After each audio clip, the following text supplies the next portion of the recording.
जय हिंद, वंदे मातरम साथियों। स्वागत है आपके अपने यूट्यूब चैनल पे माँ शारदा नॉलेज हब। आज का जो हमारा टॉपिक है rational number in standard form. आपने रेशनल नंबर्स के बारे में पढ़ा होगा, और अगर नहीं पढ़ा है तो आप इससे पहले वाले वीडियो को देख सकते हैं जिसमें रेशनल नंबर्स के बारे में बताया गया है। आज हम देखेंगे कि रेशनल नंबर्स को स्टैंडर्ड फॉर्म में किस तरह से लिखा जा सकता है, लेकिन उससे पहले इसकी दो कंडीशन है जिसे आपको ध्यान रखना है। First condition, if P upon Q where Q does not equal to 0 is any rational number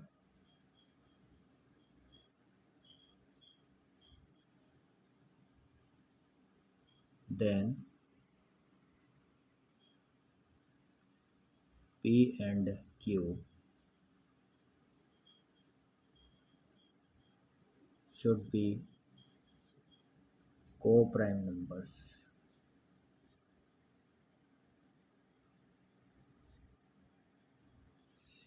कहने का मतलब ये है कि यदि P और Q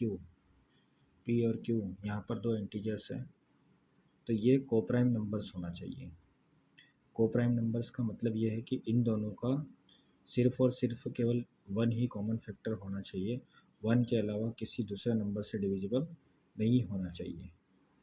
फॉर एग्जांपल के लिए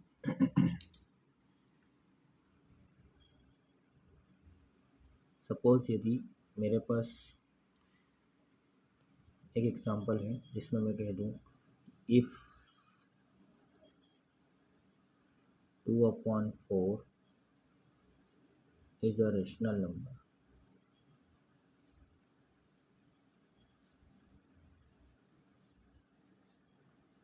then find its standard form. Find its standard form. So how will you convert? So first of all you have to see that here 2 is numerator and 4 is denominator. क्या ये coprime number है? अगर आप देखेंगे कि ये जो 2 और 4 है ये दोनों नंबर्स डिविजिबल हैं और इसका 1 के अलावा और भी कॉमन फैक्टर आ रहा है और आप यहाँ देख सकते हैं कि इन दोनों का अगर हाईएस्ट कॉमन फैक्टर मतलब HCF निकालें तो वो 2 आता है। तो मतलब हमको 2 से न्यूमरेटर और डिनोमिनेटर में क्या करना पड़ेगा, डिवाइड करना पड़ेगा। जब हम 2 से न्यूमरेटर और डिनोमिनेटर में डिवाइड करेंगे तो हमारा आंसर आएगा 1/2। अब यहाँ आप देख सकते हैं कि ये 1 और 2 जो न्यूमरेटर और डिनोमिनेटर हैं ये दोनों ही कोप्राइम नंबर्स हैं, अर्थात ये 1 के अलावा किसी अन्य नंबर से डिविजिबल नहीं है। चलिए कुछ और एग्जांपल देखते हैं। Convert the following rational numbers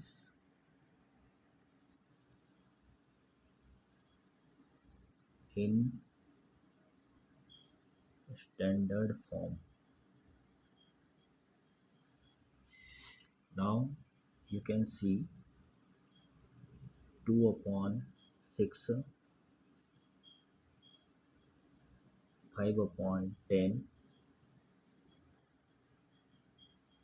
3/12. All the three numbers are. Now you can see that 2/6.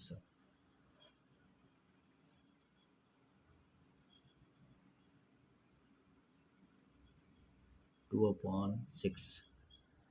Here 2 and 6 both are divisible by 2. So you can find that 1/3. Now you can see that 1 और 3 का common factor सिर्फ और सिर्फ 1 है। ये 1 के अलावा किसी और भी नंबर से डिविजिबल नहीं है। अगला नंबर देखिए, अगला जो दिया है 5/10।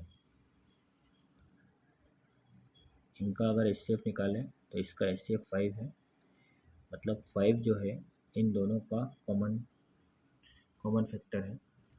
इसको हम इससे डिवाइड करेंगे तो 1/2 आ जाएगा।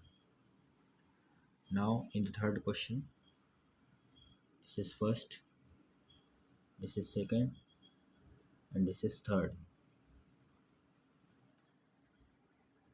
3/12. Now both numbers are divisible by 3, so the result will be 1/4. So this is standard form of the rational number. Now and second property of rational number, second property जो है rational number की, उसमें ये कहा जाता है कि if P/Q is any rational number,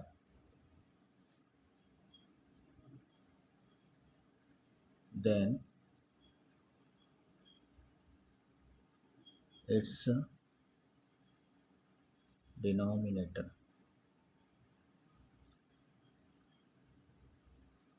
should be non-negative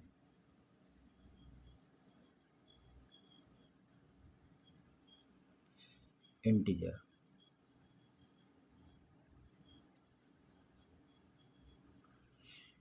मतलब यदि P/Q अगर कोई रेशनल नंबर है तो इसके डिनोमिनेटर में कभी भी नेगेटिव नंबर नहीं आना चाहिए। अगर नेगेटिव नंबर आ रहा है तो हमें उसे स्टैंडर्ड फॉर्म में कन्वर्ट करना होगा। ठीक है, now you can see some examples. For example के लिए convert 3/-4 in standard form.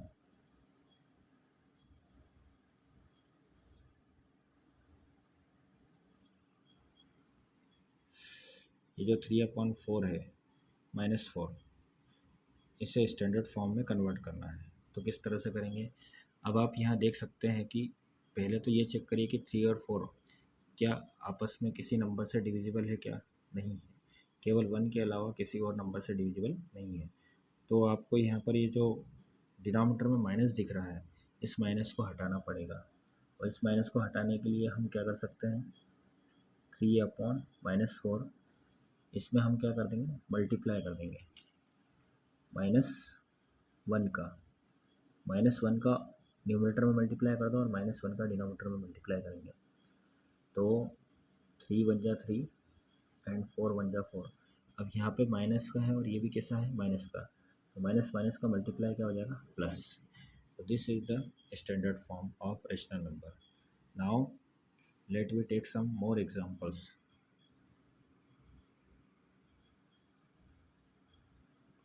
Convert the following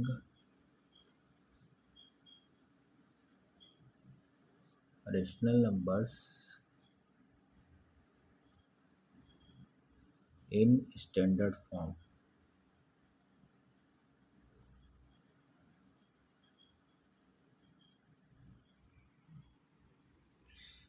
Now you can see minus के 4/12, second 3/-12, third 3/15, and fourth is 3/-5. Now you can see some more different types of examples which is related to convert in standard form. Okay, in the first example you can see that -4/12, 12। Standard form में convert करने के लिए हमें दो condition देखना है, जिससे हमने पहले वाली कंडीशन में ये देखा था कि दोनों नंबर्स क्या होना चाहिए, दोनों numbers coprime number coprime number होना चाहिए। तो आप देखिए यहाँ पर क्या कोप्राइम नंबर है, नहीं है, क्योंकि ये जो 4 है ये डिविजिबल हो जाएगा 4 से, और ये भी किससे डिविजिबल है, 4 से। कोप्राइम नंबर का मतलब ये होगा कि दोनों नंबर का कॉमन फैक्टर सिर्फ और सिर्फ 1 होना चाहिए, 1 के अलावा किसी अन्य नंबर से डिविजिबल नहीं होना चाहिए। तो आप देखिए यहाँ पर जब हम इसे डिवाइड करेंगे तो ये क्या हो जाएगा, -1/3। And second question -3/12। अब यहाँ पर भी देखिए, सॉरी यहाँ पर माइनस नीचे लगा हुआ है, तो ये माइनस नीचे लगा है, तो इस माइनस को कभी भी नीचे नहीं चाहिए। जब डिनोमिनेटर 0 नहीं हो सकता तो नेगेटिव भी नहीं होगा, तो नेगेटिव में आपको ऊपर लाना पड़ेगा। तो नेगेटिव में आप ऊपर कैसे लाओगे, जैसे सपोज मान लो यहाँ पर माइनस लगा हुआ है, तो आपको सबसे पहले देखना है कि क्या ये दोनों कोप्राइम नंबर हैं पहली कंडीशन के अकॉर्डिंग। तो आप देखेंगे कि 3 और 12 जो है वो 1 के अलावा और भी किसी नंबर से डिविजिबल है। तो हम क्या करेंगे, इसका HCF लेंगे, तो HCF क्या आएगा, 3 आएगा। जब हम इसे डिवाइड करेंगे तो हमारा आंसर आएगा 1/-4, but still not in standard form, अभी भी ये स्टैंडर्ड फॉर्म में नहीं कन्वर्ट हुआ है। तो हम क्या करेंगे, यहाँ पर जो है ये जो नेगेटिव नंबर है, ये जो नेगेटिव साइन है, इसे हटाना है। इसे हटाने के लिए हम क्या करेंगे, -1 का न्यूमरेटर एंड डिनोमिनेटर में मल्टीप्लाई करेंगे। जब -1 का मल्टीप्लाई कर देंगे तो ऊपर माइनस का 1 हो जाएगा और नीचे डिनोमिनेटर में 4 हो जाएगा।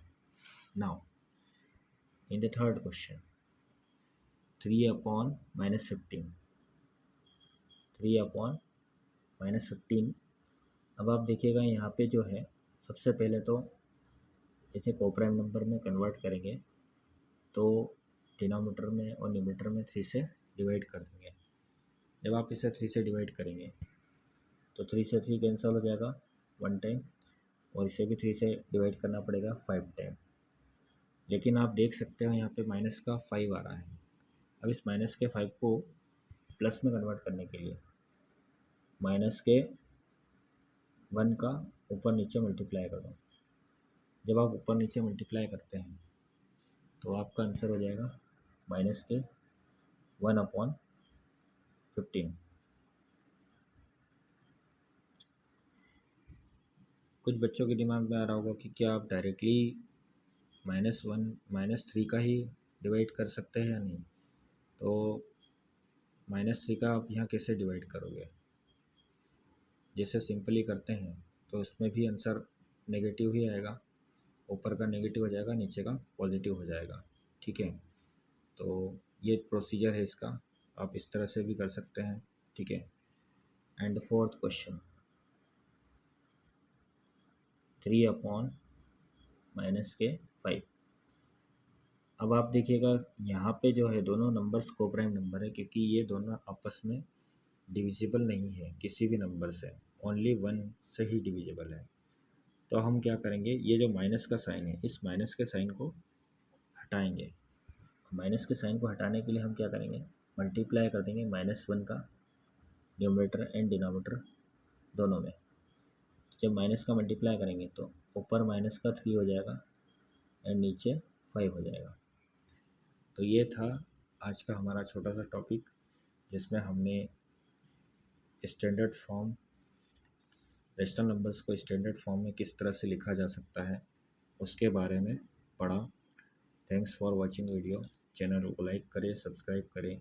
इसी तरह के छोटे वीडियोस पाने के लिए धन्यवाद।